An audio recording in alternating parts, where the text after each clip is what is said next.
Hello दोस्तों, मैं हूं सूरज शर्मा और मैं आज आपको वन चाइना पॉलिसी से संबंधित कुछ जानकारी देना चाहता हूं। आखिर वन चाइना पॉलिसी क्या है, जिसे अमेरिका और भारत दोनों मानते हैं।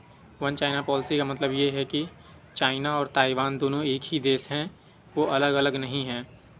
तो चाइना ये कहता है कि जो ताइवान है वहाँ पे डेमोक्रेसी का जो शासन चल रहा है वो हमारा ही हिस्सा है, वो अलग देश नहीं है हमसे।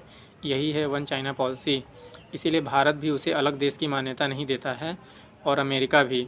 लेकिन अमेरिका इस समय ताइवान को बचाने के लिए, जैसा कि न्यूज़ में आ रहा है कि ताइवान किसी भी वक्त ताइवान को अपने हाथ में ले सकता है, यानी कि उस पर कब्जा कर सकता है। क्योंकि इन दिनों कई सारे फाइटर जेट लगभग 1-2 महीने से लगातार ताइवान की एयर में घुस रहे हैं, मतलब कि उनकी हवाई सीमा में जा रहे हैं।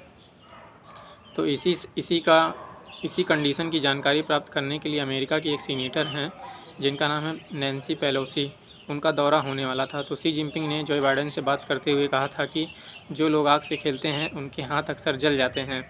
और बाद में धमकी दिया गया था चाइना की तरफ से कि यदि नैन्सी पेलोसी का विमान चाइना या फिर ताइवान के इलाके में घुसता है तो हम उसे मार गिराएंगे। इसी को मद्देनज़र रखते हुए अमेरिका ने भी कड़ी सुरक्षा के बीच उनको ताइवान पहुंचा दिया है और वो ताइवान पहुंच के वहाँ के प्रेसिडेंट से मुलाकात भी कर चुकी हैं। तो चाइना ने कहा है कि ये एक उकसाने वाला बर्ताव है जो कि अमेरिका कर रहा है। रूस ने भी चाइना का समर्थन किया है कि अमेरिका चाइना को भड़का रहा है युद्ध के लिए। इसी बीच अमेरिका के कुछ वारशिप यानी कि जो युद्धपोत हैं जल के, यानी नेवी वाले, वो सारे प्रशांत महासागर में और चाइना के आसपास मंडरा रहे हैं कि यदि कोई भी मतलब दुर्घटना होती है तो हम उसका मुंह तोड़ जवाब दे सकें।